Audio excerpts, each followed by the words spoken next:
when we signed the Declaration for Climate Change 11 years ago, we had 11 years to change it, with 5 and 6 of them have already gone.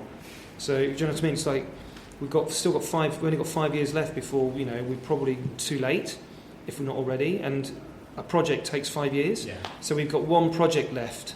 Every single person working in construction has got one project left to change it all.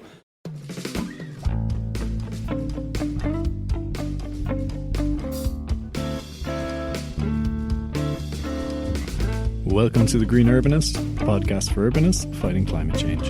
I'm Ross.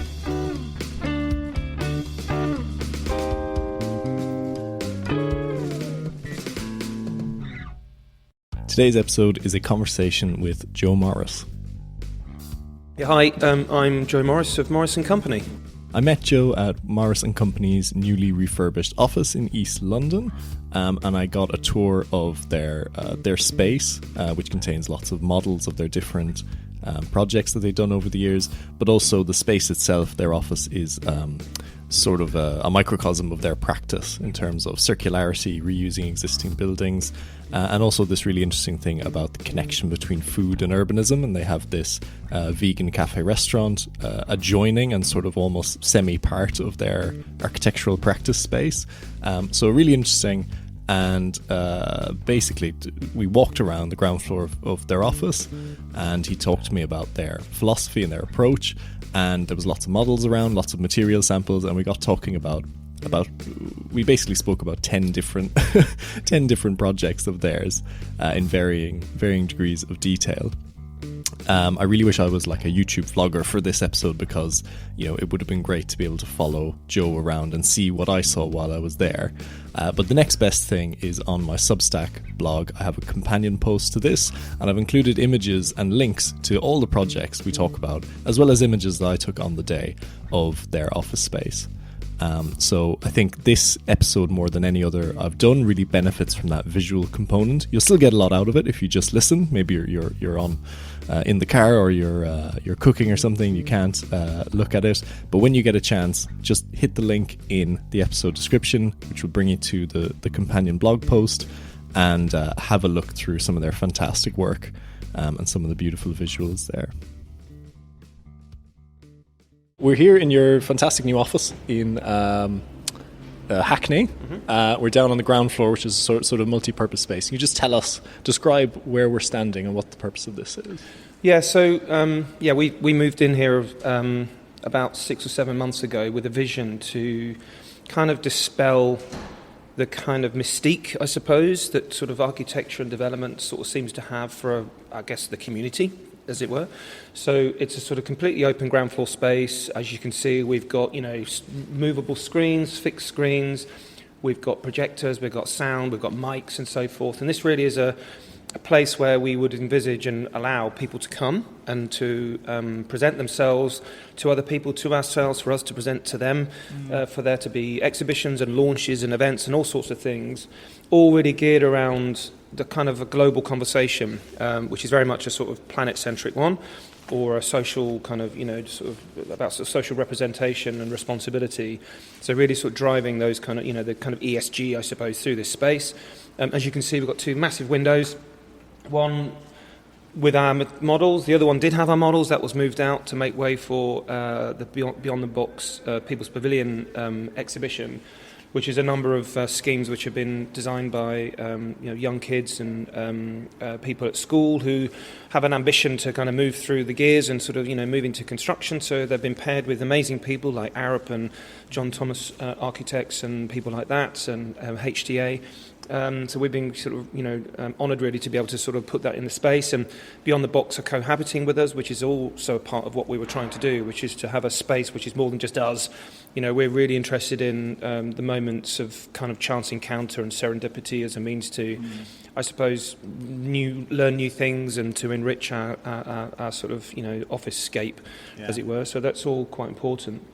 And it really is that visual, it's kind of quite physical, but also visual connection between what we do in here and what it feels like to be out on the street. And we get a lot of interaction, a lot of people stopping and staring and looking at the models and looking in. And, in these meetings, we're often doing quite sensitive meetings. There's a lot of kind of client-focused presentations, a lot of stressful moments where, and someone will just come and wave at the window, and it's a complete kind of breaker of ice, as it were, in those situations, which has been quite good. And it's sort of what's actually interesting as we started to go now. More and more people are sort of coming forward and are interested in us being able to host events here as well. But as we've got the restaurant next door.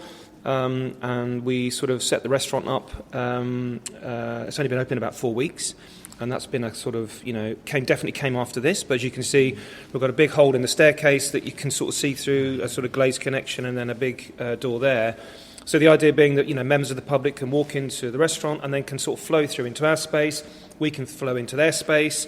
There's a courtyard out in the back, which we're going to be working on during the summer. So this whole ground floor then becomes a sort of not quite sure whether or not you're in an architect space, an exhibition space, a restaurant, a court, sort of thing. So again, just creating opportunities for sort of difference and interface. Well, I had that experience when I showed up, 20 minutes ago, because I was thinking, where's the reception? I was like, there's usually a desk with someone behind it at these kind of places, and then I went in through the cafe and I found you, and I thought that's actually a really nice interface. There's sort of a semi-public space before you get into the I mean, we wanted to kind of move away from a kind of person sitting on a reception desk and isolated. So actually all of our team are on the first floor above us. So, and again, that's where we're sort of sharing other space. But I think, we're trying not to have a kind of, I suppose, corporate identity here, if you know what I mean. So it's kind of really chilled and super relaxed. And again, you find your way in some means, and it's like, where am I? And then maybe it's all about inquiry and just looking at the things that we've got, looking at the models and that sort of thing. Yeah. Fantastic. So this is obviously an existing building that's been refurbished. Yeah, existing building. We all the windows are all here, so the space was sort of here, good bones, as it were. Yeah. It was the top floor is occupied by the landlord, so it was extended on the upper levels by a company called Platform 5, who are again a local architect, a sort of friend, a guy called Patrick that I know there. And so they're a kind of international distributor of wholesale sort of fashion. I think they're based in Vietnam. They come in often, but they're always posted up there. We have a building manager who we see all the time. But this space, in some ways, was a sort of very forgotten kind of part of that. So they'd moved up into that space, and this was sort of had meanwhile activity. There was a fashion student in here at the time, or a startup sort of fashion business in this space. But we saw massive amounts of opportunity here to really, really, really connect kind of our kind of program back to the street. So walls, we removed a load of walls here. We stripped everything out. We cut a hole in the floor here to put a new staircase down into the basement. And the basement was a space that hadn't seen the day of light for like a century, if ever, once the kind of the floor had gone in. And then we cut a staircase here to connect to the first floor. And the idea being that the two staircases are intentionally separated, so that actually what you need to do if you're going to come up or down, you need to step into the space. Okay. I think that's quite important. So if you want a little wander down here, so again, light and activity and sort of depth, and then we're still in a kind of hybrid situation where, I think the big challenge is getting people in still. Yeah. So even though we've invested a lot in the building, people are still. They've been liberated from the normal sort of shackles. So this is a, fully liberated cloud-based system upstairs, which means that you can work on an iPhone on a street corner and sort of, run around Revit. So, why would I come in sort of thing. So it's a kind of trying to, capture two ends of a potential way in which people could work. So, we want you to come here to be, when you come in, it's about sort of creative exchange and investing in, kind of craft. If it's about kind of engineering, say, or it's about, admin or a bit of kind of, business-based homework, you sort of can do that at home sort of thing. So this space is a shade. Light spills down. We've got, this is a photography studio. We've got kind of archive material. We're currently producing a kind of an in-house kind of QR code system so that every single sample has a story to tell. So you'll be able to pick it up and scan it. And then you'd be able to kind of see, where we've used it before, where we've got it, when it was last used, why you shouldn't or should use it, and if you're going to use it, the kind of lessons that we would learn from it, sort of thing. So that's quite good. So this would be an ongoing thing. So rather than being an exhibition, it's kind of a working space. And then through there, we've got model making lab, We've got CNC, machines. We've got laser cutters, printers, and all sorts of things. Plus scalpels, card, and glue, sort of thing. So it's sort of, low tech sort of space. But again, trying for it to be kind of a bit dirty, a bit less pure, a little less polished, and so people can, chuck things on the floor. It's a bit of a mess, and that's intentional as well. And I think for people who, have a look at the blog post, because I'll put up pictures of the models and that kind of thing, and there is just these beautiful models all around, and it's actually quite an inspiring place to be in, I think. Yeah. I mean, we've always done it. I think when we were in our old place over in Underwood Street, which is near Old Street, sort of Clerkenwell area, we had the same view there, that rather than thinking of the models as like exhibition pieces, actually we just want people to be immersed in it, so you sort of smell it and taste it and see it all the time, that it's very much a kind of three-dimensional problem-solving game that we're in. So it's not about CGIs, it's not about glossy images, it's about making stuff and seeing it and really sensing it. And it's the same, like yourself and other visitors come in, it's instantly visible. It's a thing that you're in. This is it's an architect who is inspired by kind of, three-dimensional form and shapes and materials and making as a means to do and to test and to solve problems. Can we have a quick look at your material library? Sure. And I think, just looking at your catalogue of work, obviously materiality seems really important to you. Do you want to talk a bit about that? Yeah, I mean, this one, for example, if we talk about pink, we do a lot of pink stuff. So we've got our kind of R7 building, which actually this is a model of at the moment. So that's, this is a kind of card model. This was made what would it be now? About 12 years ago, someone made this. I think Adam made it actually, who went on to do his own thing, Adam Etworth, and it's it's made of bits of card, and we basically sprayed it with back in the day before we knew better. It's a car spray from Halfords, and actually, interestingly, it was a code at the time for something. We weren't sure whether it was a metal or concrete or steel or whatever, and in the end, it kind of ended up morphing, just really kind of naturally into a kind of an anodized aluminium system, and then we matched the material to the colour of this model. Oh, right. So it's like pure chance that we ended up with that particular cut, those two pinks, because they came from non-construction based sources. I think pink is a whole thing about, if I hold that up, this is our kind of Camden Hotel, which is under construction. So for me, it kind of, if I was to dig a hole in the ground and lift this out, you'd see, you wouldn't not expect to see something like this, a colour of clay, I guess. Yes, yeah. So kind of pink has always represented the ground in my head, or the soil, or the earth, and gradually, and solidity and heaviness. Hence the reason why we tend to use these sorts of materials. We defined ourselves when we relaunched as Morris+Company several years ago as a practice under a change of state. So before, we've been Doug & Morris Architects for 15 years. Then through that change of state, it's like an evolution and a transition. We became Morris+Company, but we're also interested in this idea that materials have a change of state.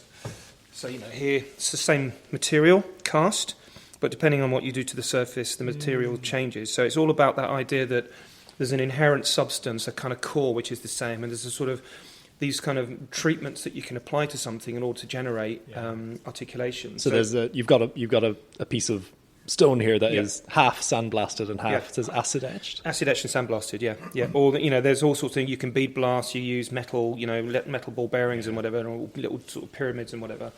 So you're etching it, and I guess then it's a conversation. Once you realise that there's something inside this thing that you're casting, then it opens up, doesn't it? You've got a whole range of. Then you're having a conversation not just about the pigmentation, but about what the pigmented cement is holding and the aggregate. So that black one, you could say that it's the same material, say, as this one here.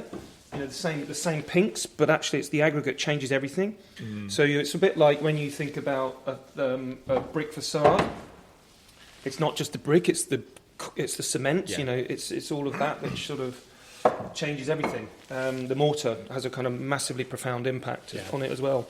So we're constantly playing with all of it. And then Huntingdon, which is this one, and these ones over here. This one is a project that we've got on next to the Tea Building on Bethnal Green Road, opposite Shoreditch Station, which is a big hewn cast brick and stone pink building, really, really heavy. We're thinking of that, of, several hundred years worth of it's going to be there for a long time.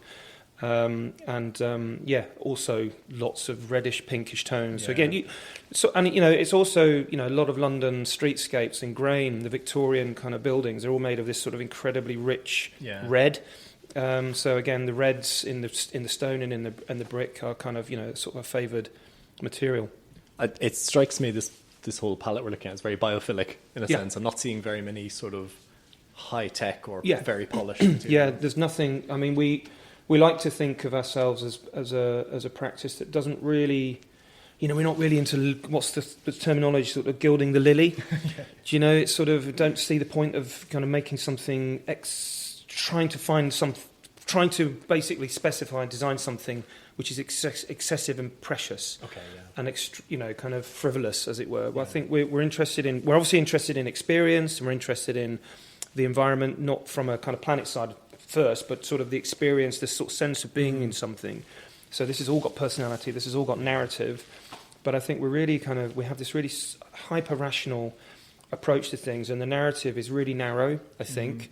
So which kind of really has a really purposeful narrative, and a lot of it's to do with being lean and mean, efficient. When I say mean, I'm talking about stripping it right back to a kind of bare essence, and then the idea of building as a chassis that allows for, all the things which we know are important, durable kind of flexibility over time. So don't put anything in because someone's going to rip it back out again. In fact, actually, these light fittings that we've got here, these were all from an AHMM strip out of a project in Broadgate. So they'd been put in by the developer and contractor some 5 years previously, and then when AHMM came in to do the fit out, they're ripping them all out. We're like, we'll take the lot. So all these fittings are coming from another office building around the corner, and I guess that whole circular thing is actually kind of really, really evident. All these shelves have come from our old office. This thing here, which has got no screws or glue, comes from a model making workshop over in West London, and they were closing. They said, come and get them. So we just bought a job lot of them for £100. Shell, everything. It's all basically continuously travelling with us. This was a kitchen in our old office. All of this, you can see all the woodwork on here. If I could turn the light on, you'd see it. But what you can't make out here is that it's an entire patchwork of bits of MDF which have travelled with us over time. So we're just kind of continuously kind of reappropriating. So there's nothing in this workshop is new. It's all been with us for like 15 years, and we're just again chopping it and moving it about, which I think is great.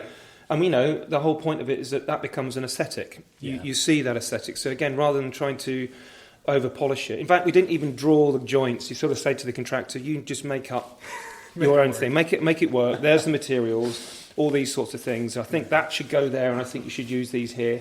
And I think it's great. I kind of love it down here. It's a kind of brilliant sort of, man-made, no architect involved sort of thing, which is great. I think once, as you said, once you let go of that need for a really polished aesthetic, it opens up all these opportunities for that sort of urban mining thing of saying, absolutely, this building here doesn't need it anymore, we'll put it in ours, we don't care. Let me show you if I could show you next door, because I think there's a big story there. So going back to this idea of the need to get people in, and that whole conversation about sort of circularity, shepherding and looking up, and the husbandry of materials, whatever the terminology is. It's like looking after stuff, valuing everything. Every decision has an impact.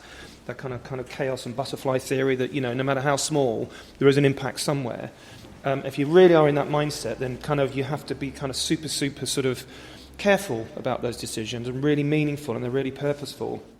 At this point, we moved into the cafe restaurant space that adjoins the office. So next door, every single move that we've made has gone through that sort of lens that try not to buy anything new. If it's new, then it comes from a circular source, and it's regenerative. So all of the chairs, they're all either Urcol or an old school chair. All of them about fifth hand. Some of them we've owned for our time. Some of them have come from other spaces that we've had. These are mine. I think some of Ellie's grandma's chairs. It might be these ones are sort of Ellie's grandma's chairs, for example. The tabletops are a product called Forezzo. So it's a kind of no toxin resin, or it's kind of an eco resin holding timber waste from the wood industry, which is a kind of really beautiful material. So it's like terrazzo but made of timber. All of the wood is from a coppiced woodland out in Devon. So each one of these basically comes from a tree which is going through continuously in a kind of super biodiverse forest and woodland, being kind of continuously kind of managed. So we've got walnut, we've got cherry, we've got oak and ash. The tables in here are the same. That sort of thing is pretty cool, I think. This sort of a light fitting, which is basically from a sort of felled a tree, which is kind of really beautiful. These things here, they're a little bit sort of, I suppose, Lord of the Rings, but again, kind of quite like the fact that they are. All this sort of stuff was already here, so again, not really doing anything with too much. This was an old table, so it was a table that had already a kind of a linoleum top, and we've just cut them all up and used them again, sort of reappropriating those things. So again, the brickwork was originally all covered with plaster, so we had a chap called Igor, who was this amazing guy with a spoon, chipped all the plaster off for over 2 weeks to get us back to the essence of this building, which is this incredible kind of 700 mil thick brick load-bearing structure, and so forth. So yeah, so it's this whole space. These tiles are from a Ketley from a yard up in Market Harborough, and their story is that they're all seconds. So the guy that sort of offered me to take them as a sort of job lot, for pretty much next to nothing, they said, look, they're all sort of lying around, and they're all seconds, and they've been there for years and years and years. We've got hundreds of thousands of them. How many do you need? I said, I reckon we need about 5,000. So we've got this clad in it, we've got the back wall, we've got a step over there, and actually there's a load more that have now gone to one of my colleagues' house, she's now cladding kitchen floor or something as well. So again, that story. And then all of the sort of the legs and so forth, they're all made of FSC rated sort of timber that you can get from B&Q, for example. Yeah. So again, super low tech, playful, kind of imaginative, and so forth. Incredible amount of thought has just gone into this one space, and I presume that ethos follows through all the way rest through, of the building. Yeah, it does. Yeah, everywhere. We now move back to the main ground floor space of their office, which is full of models of their projects, and we talk a bit more about some of their projects. Definitely have a look at the blog post that has visuals of all of these projects in it and really help you understand what we're talking about here. So Blossom Street at the moment, this is it's one of those projects where I don't know, why we've been selected. So it's a project with British Land. It's in Norton Folgate. So it's sort of part of a bit of London, which is probably one of the last few remaining kind of strongholds of a sort of Georgian streetscape. There's a kind of really embedded local community in there living in these incredible sort of Georgian streets. And we were commissioned by British Land along with, after AH, so AHMM are the master planners, we were then selected for this corner plot. DSDHA are looking at the Water Poet pub. Stanton Williams are doing one of the projects there, and then East are kind of stitching the entire sort of ground plane together. Yeah. And our particular plot was quite small. If I take away this thing here, then effectively all this is existing. So we have a kind of row of four buildings, sort of Queen Anne, sort of Victorian terrace building with a kind of mansard roof. We have one of the oldest remaining bits of Georgian streetscape, which is this particular building, which was like a really, really important, really kind of contentious building. That was kind of, at some points it was out, and then there was a sort of conversation about how important it was, so it remained. And then on the corner here, we're replacing a building which was constructed in the 1930s and rebuilding. And then what we're effectively getting here is a floor plate which runs right the way through and all the way down the corner. So you end up with 3 eras in one floor. Lovely. Which I think is really, really beautiful. This project is all about restoration. So we've got a team of, we've got Spaniards on our team, we've got Italians in our group, we've got English, we've got Irish. So there's a broad spectrum of people looking at a building which was constructed, 100 and something years ago, and being absolutely, utterly kind of obsessed by every single brick on this building. So it's like really, and again, it's really hard to sort of get the kind of message across, but every single part of this building has had to undergo some form of restoration.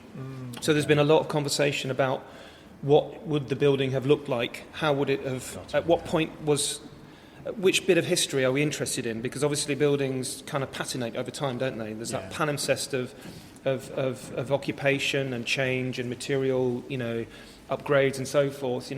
Are they the original windows? Is that the original stone? Was that brick always there? Yeah. And I think something that's sort of come out of that, which is, again, thinking about the value of materials, that all of it is relevant. Okay. So every single part of it is history. There is no... History is history. There's no better or worse history. It's all history. It's all part of the same story. So the building has evolved, and we've managed to use that sort of narrative to sort of guide us through the process about what colour should a mortar be, what kind of brick should it be. Should it be a tinted brick? Should it be a yellow brick? Should it be tuck pointed? Should we leave everything? Should we repair it? When we repair it, should we see the repairs and so forth? And I think British Land are being very bold, particularly on this building, I think, because it's quite a small building but quite an important part of that story. And then on the corner we've got, it's a much more contemporary, more radical sort of large format window system. But actually on the side you can see it tucks back into a sort of Georgian rhythm. Yeah. So again, it's sort of back into the street. So we are effectively a kind of gateway building into the master plan.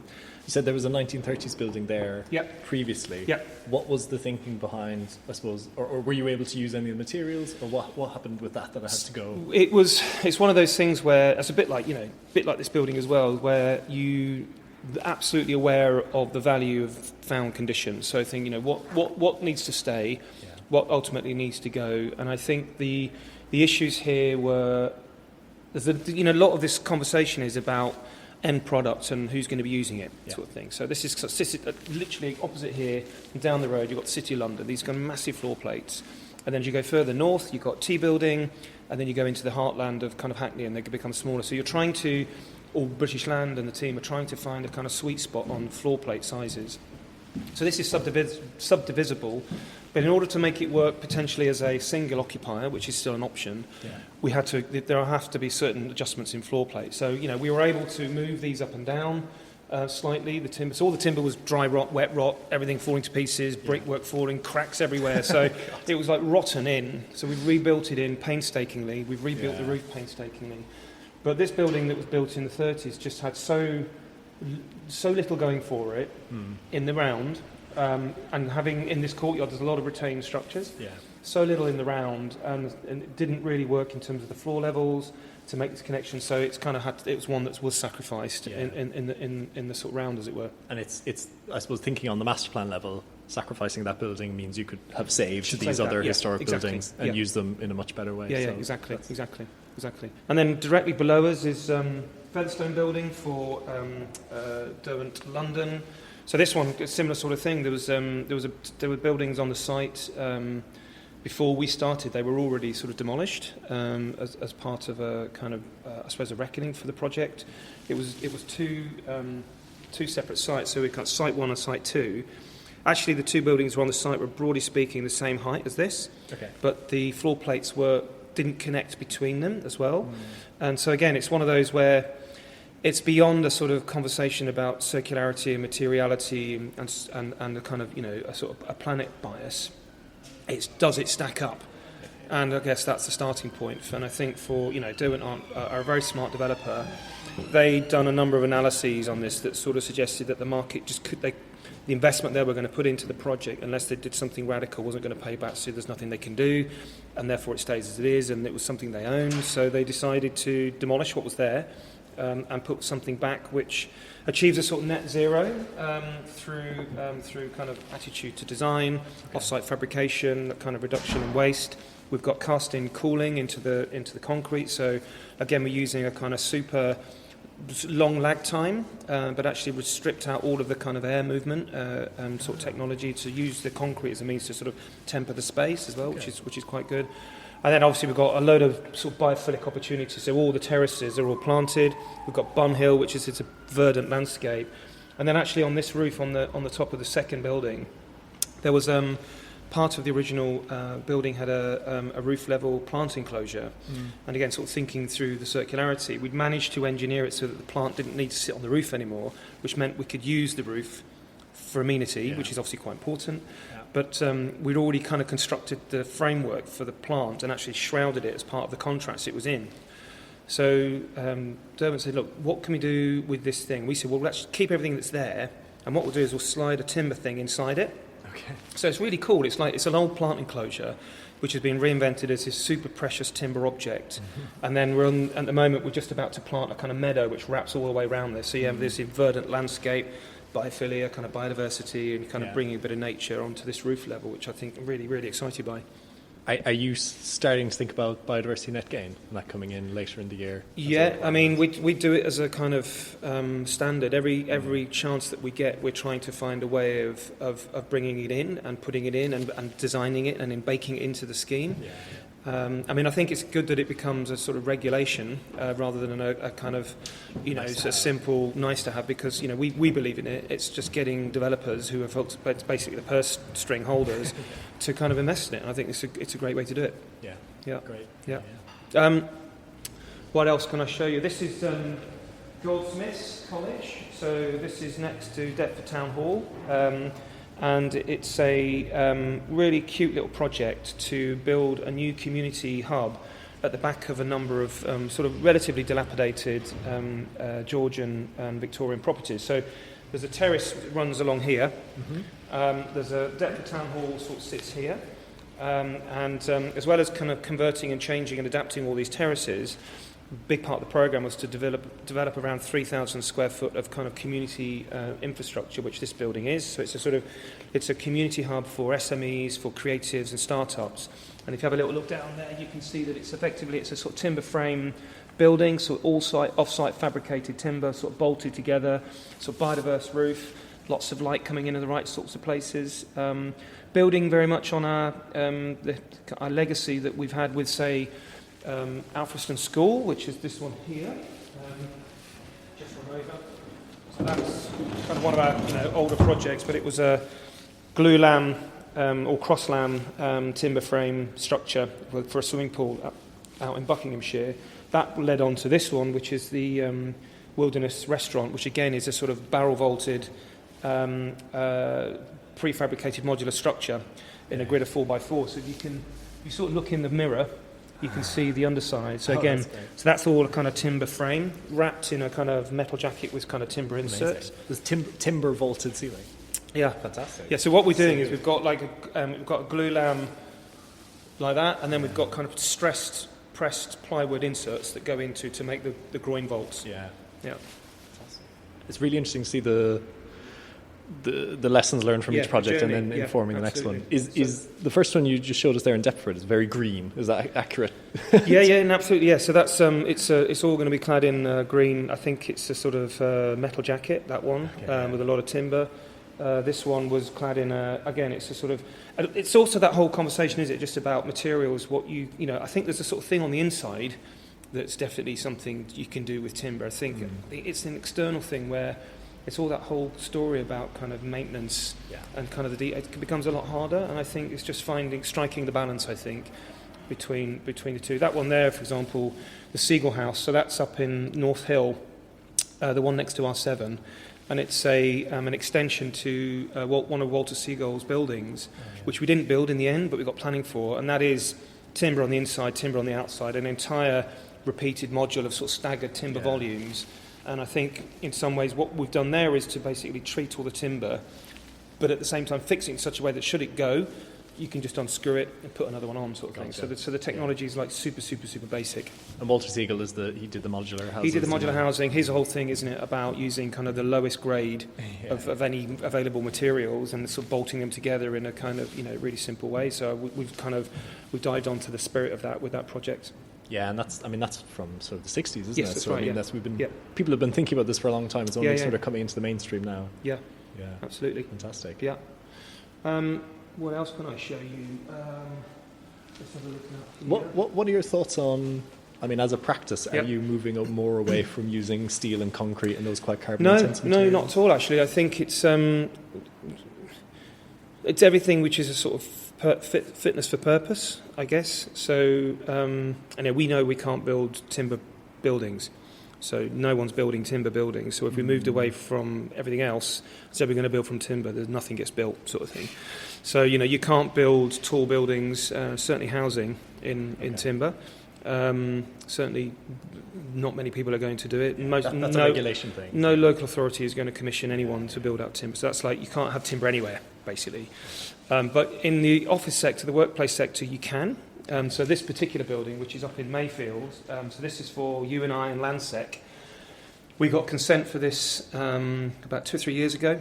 So still an existing condition. We're just looking at it again in the context of a post-COVID world to see if we've got the metrics and the kind of the balance on the kind of high ambition for the certification right.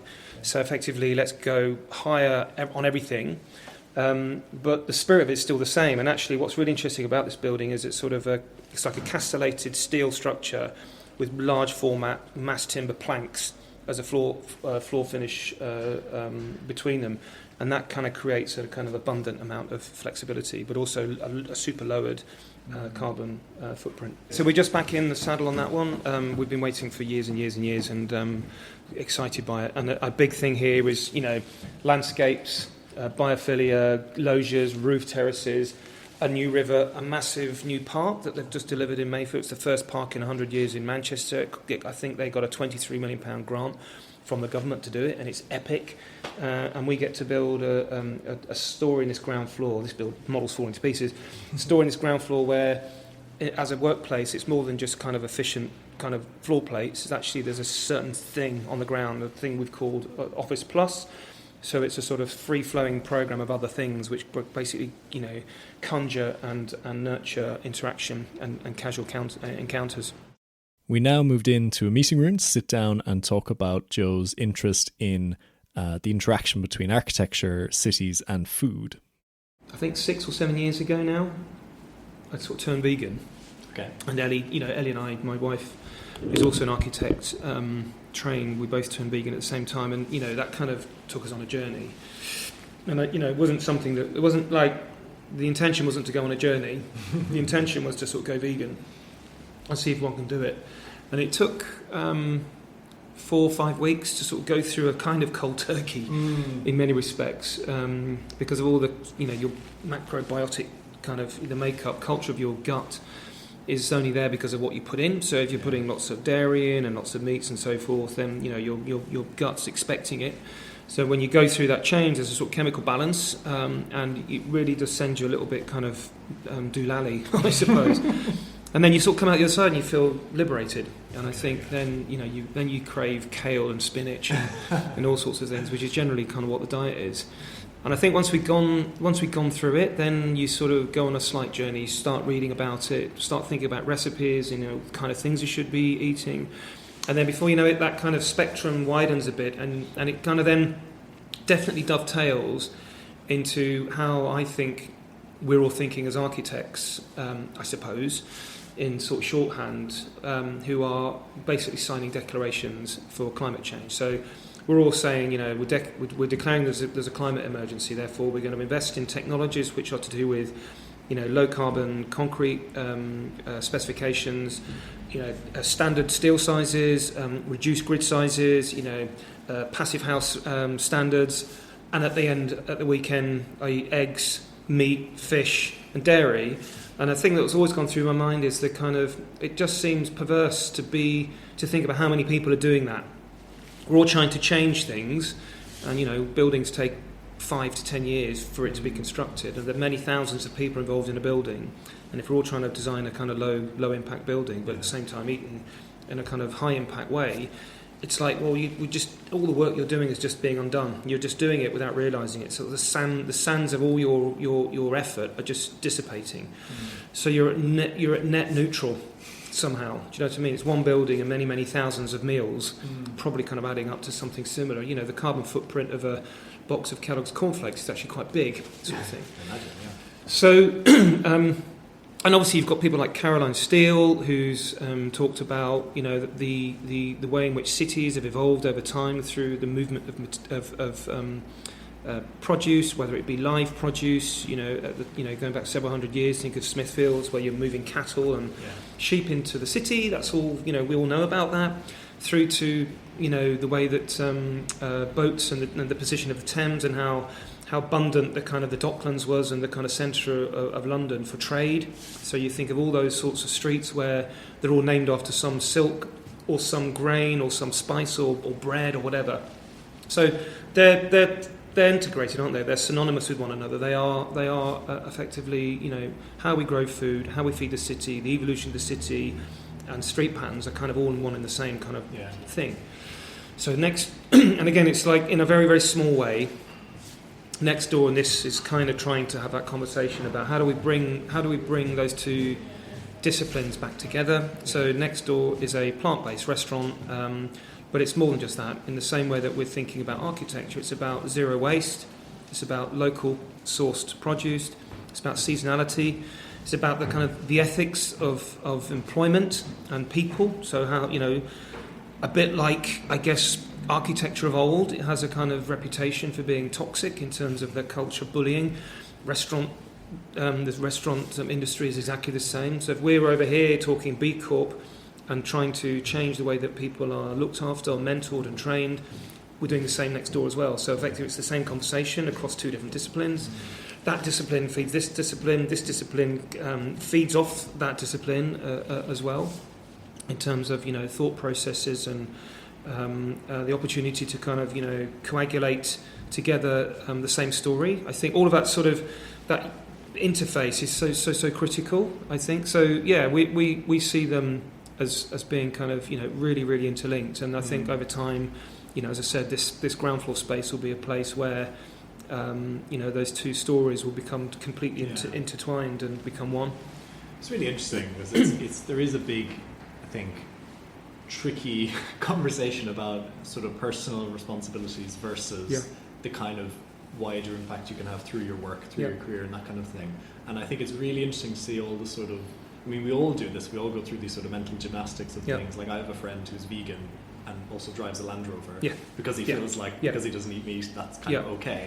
And I think we all do stuff like that. I mean, I obviously am on this podcast, you know, every fortnight talking about sustainable design. But I still eat meat and I still fly, you know, to go see family and friends and stuff like that. So it's sort of like, I think one thing is important is to say, like, it is important not to shame people and not to like feel like everyone has to be perfect, because of course nobody is perfect. But at the same time, like, is there something about living your values that then influences your work? Well, that's it. I mean, I think it does influence people, and I think, again, absolutely, we're not into shaming, although I do, you know, and we have to keep saying this is not about shaming people, but it generally does feel like we're in the midst of something really critical, and, you know, radical change is necessary. And so if you're business as usual, then, you know, it's just you're adding to the problem, and that's a fact. And the bigger the population, the expansion of the population of all the cities in Western civilization and across the world now, where we're going to be, and the whole conversion to a Western diet, not a vegan diet, but a Western diet, which is meat and dairy based, it's a massive problem. And so it doesn't matter how many buildings you think you're going to make which are kind of low carbon, we've got a bigger problem, which is the exponential advancement of Western lifestyle, which is going to kill us all. Long and short. I mean, that's it. Put succinctly. Very succinctly. That's the end of it. So, you know, if you've got children, if you're thinking about the future generations, and this idea that somehow we might be able to stave off a 1.5 degree temperature increase is sort of fallacy. It's too late. And actually, now what we've got to be thinking about is, as much as possible, stemming the flow and thinking about adaptive and resilient futures, which is a different thing than actually designing as if we're going to be able to save it, because we're not. That said, you know, the whole thing about veganism, where we started, it was about sentience rather than environment. So the vegan principle is a not to talk about it for too long, but the difference, you can still drive a Land Rover and be vegan, because veganism is about exploitation of animals, sort of thing. However, veganism teaches you a whole bunch of other things, and I think that's why you can't drive a Land Rover, you can't eat meat, and you have to build in a certain way, you can't fly, you can't have a car. So all those things we've got rid of. So we don't fly anymore. We did have a car, we got rid of that. We ride everywhere. If we're going to travel anywhere, we go by train, take the bike with us. Everything is much slower, everything is more contemplative. So if we're travelling between cities, you know, we did a little tour we went to Copenhagen. We've got an office out in Copenhagen, so being local to the work is quite important, I think, as well, in that whole keeping the kind of footprint light. we might go to Copenhagen once a year, so we get on a train and we spend our time going through the countryside and just see the countryside fizzing past, and you realise there is no nature. Yeah. Do you know what I mean? There's no nature in Western Europe. It's a sort of barren landscape. We think of the UK as a sort of, this sort of weird kind of romantic view of rolling countryside. It's a completely mechanised system. We are the most nature-depleted country in the entire world.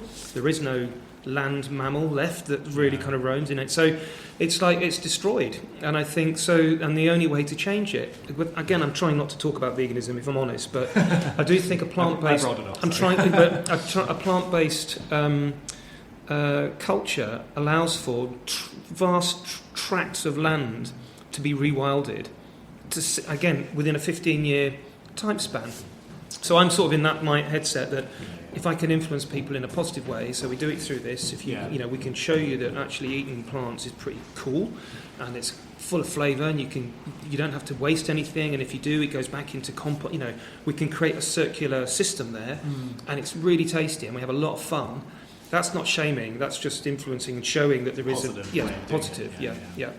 Yeah, it's very interesting. I think it's a statistic that staggers me is that if you look at the entire land use of Britain, about, I think, just under 50% is for livestock grazing. So that's like 50% of all the land, like including all the cities, all the national parks and everything. 50% we use for that, and we export a lot of that meat and dairy. So it's not even just to feed people locally.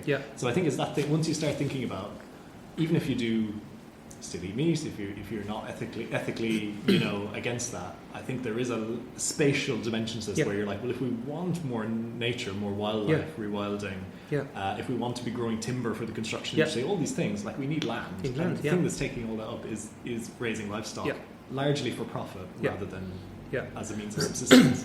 I mean, the again, just a sort of a non-stat stat, but it's like to grow a similar amount of protein through plants or by animals, there's something, I think it's like 70% more efficient or something like that. It's like a massive degree of inefficiency to get your protein through eating animals, because you're effectively having to grow crops which you could eat from to feed a mammal, which basically is the most inefficient protein converter as a machine. Do you know what I mean? So it's sort of, and whilst it's doing this, there's gases and methane, and they've got spoil in the land, and it's erosive in the land, and fertility's gone. So I do think it's a really big problem, and these things don't exist in nature. All of these, they're all kind of bred. They're all kind of these sort of machines for us to eat off. But anyway, I'll try and stop going on my soapbox at that point. No, it is very interesting, and I find it interesting to talk to people because I have my own perspective on these things, and I don't necessarily have one viewpoint that I push forward, but I find it interesting to talk to people to get that, because it is so nuanced, and it's really, there's not really, and I think one thing, if I could criticize maybe some people who talk about veganism, is maybe they oversimplify it and they say, well, if we all became vegan, like that would solve all the world's problems. They're like, well, it might solve 20% of global emissions, but like we still have to deal with the construction industry and all those other stuff. So I think and also all the complexities of land use, how people make a living from land, like it's so complicated. And I think if we can just give it the due time and nuance that it deserves to talk about it, I think we're better. I went to see what's that film out at the moment? It's the film about fashion. But anyway, it's an expose of the massive kind of carbon issues with fashion. It's really interesting how this designer was this lady, and actually, sorry, the film was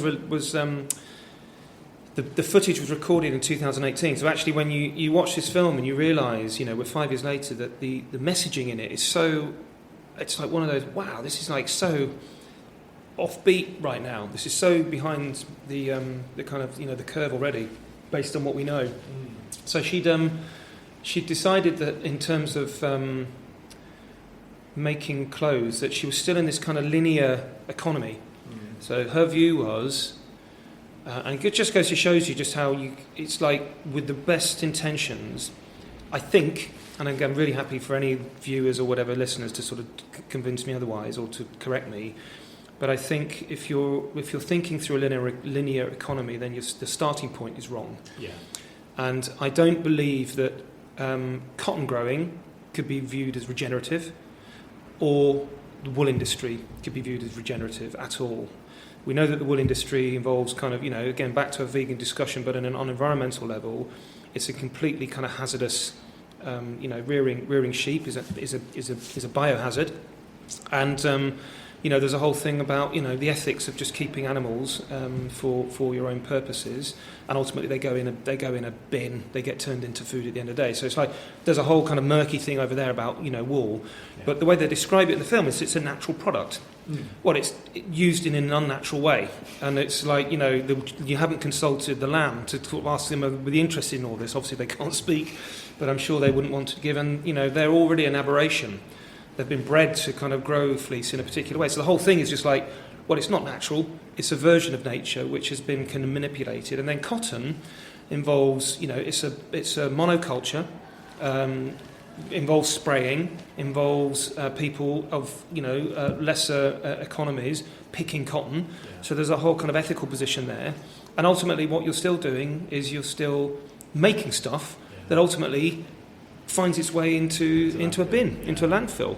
And there was nothing in this entire programme about, which you said at the very beginning, about the mountains of waste products in the fashion industry. None of it being not considering it as a potential recycled commodity, which would be a really epic conversation, wouldn't it? So how do you take? And it's the same for construction. Where is the landfill? What is in the landfill? What can we do? What can we do to recycle it? How do we innovate? So the Ferrezzo next door is just it's a nice version of that. It's kind of a soft version, but reusing bricks, reusing slabs of concrete, keeping timber, repulping timber, all those sorts of things are really critical. And being circular and celebrating the kind of the lack of purity and control one might have over something, allowing things just to be casual and things to collide is way more exciting than sort of going down this sort of fully machined in control sort of linear system. Yeah, I think that's great. I think you said something there which I think is a very important point to reiterate, is that thing of if you start from the point of view of our industrialized society as it is now, from a point of view of unsustainability, you can't make that sustainable with the tweaks. And I noticed this in reporting in places like the BBC and David Attenborough and nature documentaries. They always end up saying things like David Attenborough would say things like, "Oh, there's just too many of us on the planet," and in the Netherlands they grow food in greenhouses and they use renewable energy and stuff like that. And it's always love David Attenborough. He's very well-meaning and he's a great spokesperson for the environmental movement. But it's that thing of just not enough imagination goes into rethinking these systems, and the idea that we could actually be transformative and live in very different ways is sort of not on the table in mainstream discussions. There's a place, so Ellie and I went on this sort of pilgrimage, as I say, to Copenhagen, and part of the pilgrimage was effectively a food-based one, so it's slow travel on a train. We went from London to Cologne, from Cologne to Copenhagen, Copenhagen to Munich, and then Amsterdam, something like that. Really good, stopping in the city, just seeing it. Yeah. And the one that stood out is when we arrived in Amsterdam, there was a restaurant that we wanted to see called Mediamatic. I think that's what they're called. I'll double-check that name. But this is a restaurant in which they're really being radical about how to grow and invest and innovate in plant and food technology. So it's predominantly sort of plant-based, but there are other derivatives in there. Actually, the restaurant is vegan, but there are some practices in there which are not vegan. So, for example, they were purifying. What were they doing? I think they were purifying water with catfish in barrels. And the water was gradually moving from barrel to barrel, and the catfish are just in this thing. Or maybe actually they're using... It's like an aquaponics. Yes, it's an aquaponic thing. So this sort of thing was purification, and then they're using their feces and fertilizer. Yeah. So it's really radical, highly problematic, but kind of these are the things that you need to... I guess you kind of need to explore them to understand the efficacy of these sorts of things, whether or not it's a sort of acceptable departure or not. Yeah. I think so. These catfish are basically in a darkened room. Have you been there? Have you seen it? So you've seen this sort of thing. I've seen a similar aquaponics system with fish, and it's this closed loop system where. Obviously, as you just said, I think they get fed something, not sure, and then the feces fertilise the water, which grows the plants, and it's like, this is how it works in nature, but in a very laboratory. In a laboratory, absolutely. The other thing they had, they're really this interesting about sort of mycelium and fungi and all that sort of stuff, and they were growing these. Really kind of odd, but kind of super cool that they were doing it. So as you walk in, you could smell mushrooms. And what they were doing is this constant process, this artist, and it's all about decay and cycles of decay, and decay being a really important part of a kind of natural cycle, because when things decay, nutrients kind of find their way back into the soil system. The soil is kind of, enriched, things grow again. It's like constant. So if you're removing things which decay, then the system dies and the soil erodes and sort of things. So again, we all know that. Yeah. And what they were doing, they were building these chimneys out of massive wedges of kind of mycelium, stacking them, and then these things would constantly just be decaying into the ground, constantly, and another bit, they keep growing it. And they were basically using pigeons to defecate on these things, to kind of bring microbes and bacteria to this thing, to create this decay. And it was like super, to create fertilizer. To kind of fertilise, to basically, so this kind of growth experiment and this kind of slow process of gradual decay using fungi, which is the most amazing thing, and then using that as a fertiliser to grow amazing plants which would then find their way in the restaurant. Wow, that's so cool. And we came away, jaw-dropping a moment. And really interesting, we sat in these little greenhouse pods right on the harbour. So again, I think they introduced, there was like 3 greenhouses enough for 2 people.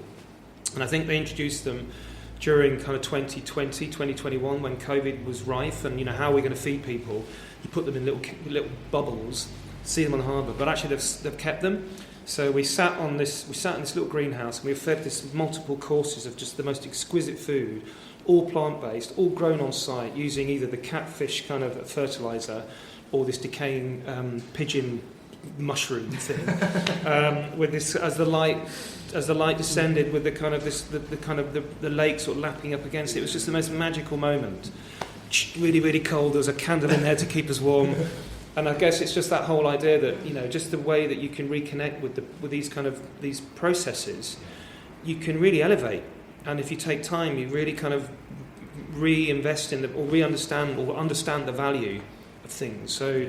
Fast food, fast TV, fast travel, you just disconnect it, you forget. Fast fashion, fast construction, you lose all of it. If you can just work out how to slow the whole thing down to be a little bit more contemplative, a bit more meditation, and a bit more being in the space, a bit slowing things down, I think you start to realise where things are possible. Thinking on that sort of higher level about what is possible, I suppose for you, what do you feel like needs to change within the built environment, within the architecture profession, that whole industry? What would you like to see happening in the coming decades? Wow, it's a big question. That is a big question. There's lots of different things. It's whether or not it doesn't quite sit on a kind of environmental thing, but I think things like just waste of time and energy for people, I think, is a big one. So we spend inordinate amounts of time bidding on frameworks for projects, for speculative clients, for little or no fee, for little or no reward, for a lack of recognition and respect. It makes running a practice of architecture, unless you're in a kind of ultra-corporate mindset, really hard. It's a real battle. I feel it more now than I probably ever have, just how difficult just keeping the ship afloat is. If you're meaningful, if you have a kind of social ambition and a planetary ambition to sort of change things, you have to do it in super small steps, because there's no one out there wants to take the risk, hasn't got the kind of the financial kind of bravery, I guess, to kind of innovate and experiment. So it's like this whole idea of kind of sedimenting kind of change and kind of trying things and working out what did or didn't succeed, and then trying it a little bit more, and just gradually pushing things along. So you end up with a massive time waste, with no innovation, nothing changing. And we know that, when we signed the Declaration for Climate Change 11 years ago, we had 11 years to change it. 5 and 6 of them have already gone. So, do you know what I mean? It's like we've only got 5 years left before, we're probably too late, if we're not already. And a project takes 5 years. Yeah. So we've got one project left. Every single person working in construction has got one project left to change it all. Wow. And there's no chance. Do you know what I mean? And I think that's the really sad thing for me. I think a much greater emphasis on retrofitting and recycling and repurposing buildings should be it should be completely mandated. So it's a predilection for refurbishing and retention and reuse rather than demolition. So the first thing is it has to be this. You have to have an extraordinarily sound reason, and then you're going to be taxed on it if you do. And then the Section 106 and SIL all comes from you demolishing. Yeah. Unless it's a brownfield site already and it's empty, then you have to demonstrate the kind of highest sustainable credentials, and they should be elevated all the time. I think structures in the industry, representation, the kind of richness and diversity, I think is something which I've seen changing, and something which we should be, I think in the UK, in London, I think we should be applauded for how that's evolving. I think it seems to me that there's an increasing awareness and visibility of that. Certainly from where I'm looking, and I appreciate what I look like and what I represent is kind of an old guard, but that's kind of who I was born into. I'm genuinely interested in helping, fight for that change and being part of the change and trying wherever I can to bring difference, important difference to the business. So we're still in the process of going through a kind of B Corp accreditation. We've been on it for a couple of years. We're trying to do it slow and meaningful, such that actually by the time we go through the accreditation process, it's sort of everything that we're doing is fully adapted to those principles. And I appreciate actually, there are lots of, I think Lidl just went B Corp and some large organisations. It's like, how are these in? Yeah. But I think it's still a kind of rigorous exercise to be B Corp. So I think that's a really big thing in the industry, is to sort of change kind of your operational systems. I think there's some big ones that I can see. Yeah. Well, okay. As a final question, which is something I'm starting to ask all my guests. I don't know if are you familiar with Rob Hopkins?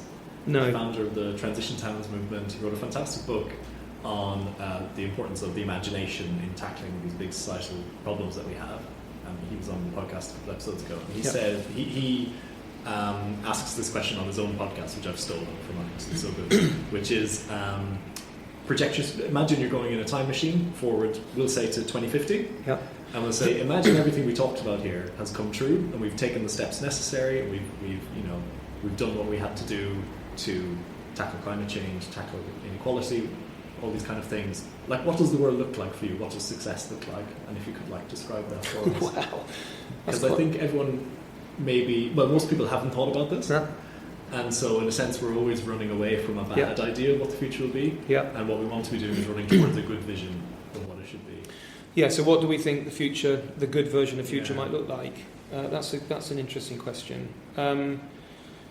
It's almost, maybe it's quite a hard one to answer as well.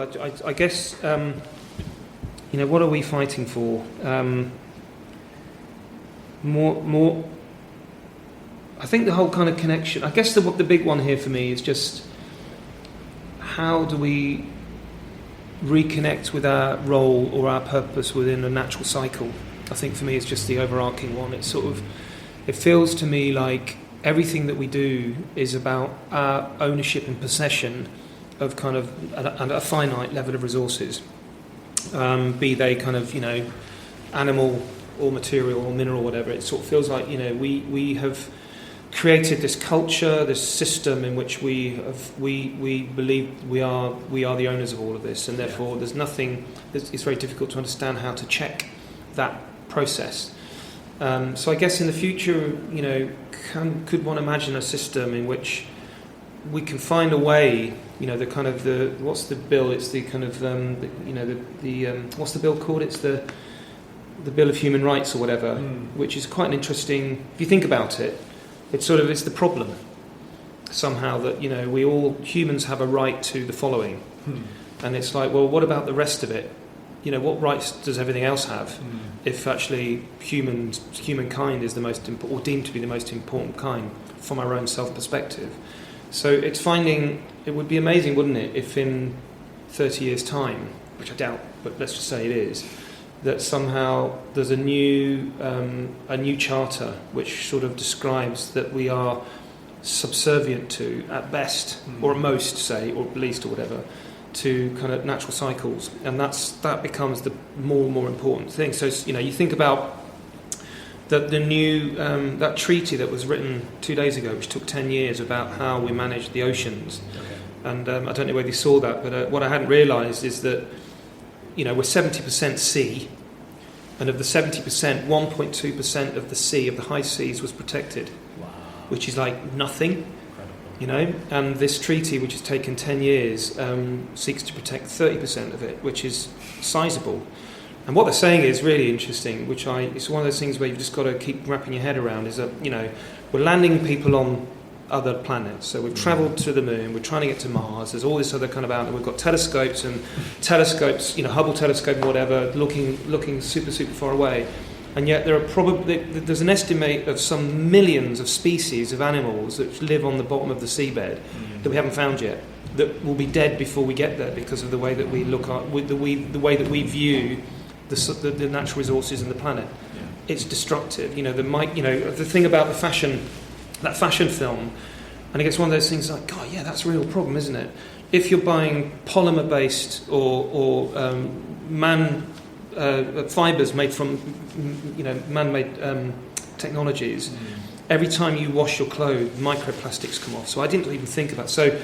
And microplastics are everywhere. So it's like it's every choice that you make. If it's not a natural material, and I guess this isn't, then every time you wash it, there's more stuff going in the ocean. There's more death. There's more disruption. There's more chemicals. There's more waste. There's more kind of natural disasters emerging. And I guess that's what I'm thinking. It's just everything. How do we turn everything back to a kind of natural source? Yeah. How do we kind of elevate the importance of nature over everything else? Can we exist within a system of degrowth and still prosper? I think would be a really interesting sort of sequence of conversations to have with some of your next podcasts. Fantastic. Thank you so much, Joe. Really Pleasure. Great. Excellent. Good.